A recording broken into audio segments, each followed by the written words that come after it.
As an electronic music producer, the blending of acoustic instruments with digital soundscapes can elevate your tracks to new heights. Incorporating what is primarily a rock and roll instrument, such as the bass guitar, widens its versatility further. The bass adds warmth and depth that can't always be replicated by digital means. However, the bass guitar can be used and processed with effects to make it a part of your electronic soundscapes. In this video, we look at bass guitar frequencies and explain how this instrument can be incorporated into the digital world. Key takeaways. By the end of this video, you will be inspired to use a bass in electronic music production, have a much broader understanding of bass guitar frequencies, be inspired to try different genres of music. Understanding EQ and bass guitar frequencies. EQ is your sculpting tool. It allows you to boost, cut, or attenuate specific frequency ranges of sound. The bass guitar, while being rich in harmonics, occupies a broad spectrum. However, it is most influential in the low to mid-range frequencies. Its fundamental frequencies, the lowest tones produced by each note, range from about 41 Hz, E1, to 392 Hz, G3, extending up through harmonics into the higher frequencies. The foundation of the bass guitar frequencies, low-end EQ 40 to 80 Hz. Sub-bass. This range is the heart of the bass guitar's power, providing the sub-bass thump that can be felt as much as heard. In electronic music, balancing this range is crucial. Too much in the way of sub-bass frequencies can muddy your mix, especially if you have kick drums or bass synths occupying the same space. To combat the muddiness, it is a good idea to use a high-pass filter to gently roll off frequencies below 40 Hz to eliminate rumble and focus on a clean sub-bass presence. 80 to 200 Hz, bass foundation. This range gives your bass guitar its foundational character, providing warmth and body. In a dense electronic mix, it is too easy for these frequencies to compete with other elements. Using careful attenuation can help carve out a space for your bass guitar frequencies without losing its essence. Therefore, boosting the frequencies around 100 Hz can add warmth, but do so sparingly to avoid muddiness. Mid-range magic, carving clarity, 200 to 500 Hz, lower mids. This frequency range often contains the mud of the bass guitar.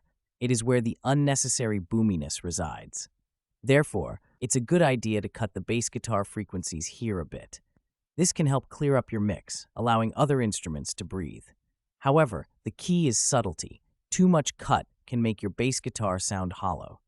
500 to 1000 Hz, mids. Here lies the clarity and punch of the bass guitar, crucial for making it discernible in a busy electronic mix. A slight boost can enhance definition. This, in turn, helps the notes to pop out without overshadowing synths or pads, which also occupy this spectrum. 1000 to 2500 Hz, upper mids. Boosting in this area can add presence to your bass guitar. This ensures that it cuts through even in the most crowded of mixes. It's especially useful when you want your bass lines to be more pronounced or when the bass play a leading role in the track's melody or rhythm. High-end detail and air. 2500 Hz and up, treble and air.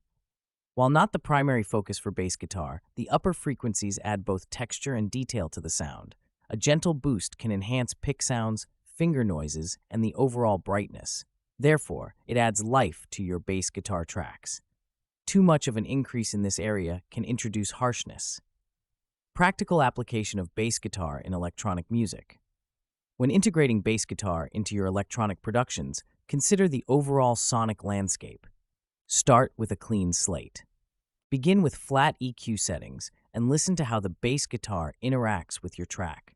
Identify any frequency conflicts with other elements like kick drums, bass synths, or low-end pads. Use EQ sparingly. Remember, the EQ is about balance and not about making every frequency of the bass guitar heard. Focus on enhancing the strengths and reducing conflicts within the mix.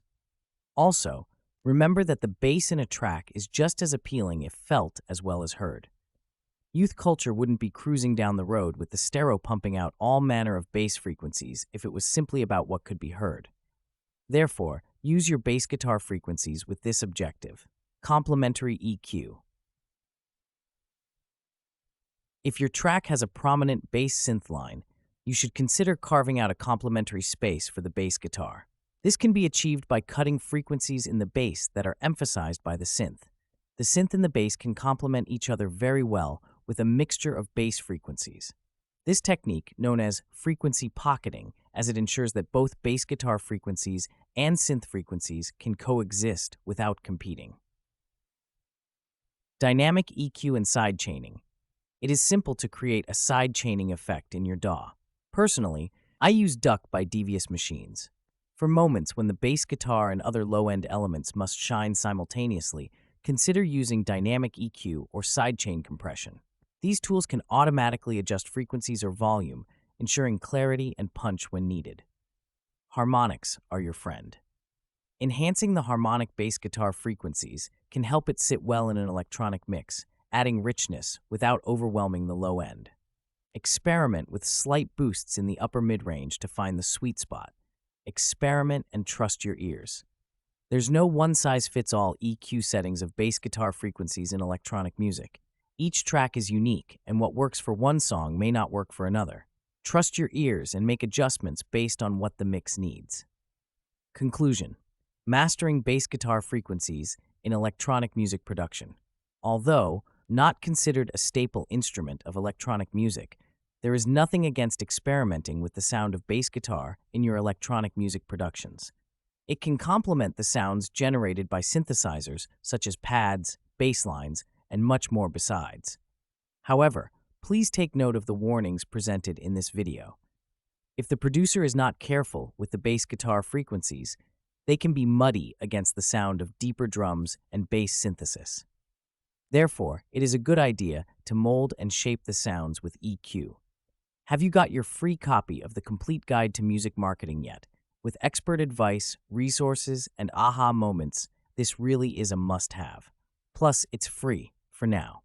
I'm going to make it available as a paperback, as an audiobook, and as a Kindle ebook in the run-up to Christmas, so make sure it's on your Christmas list for 2024.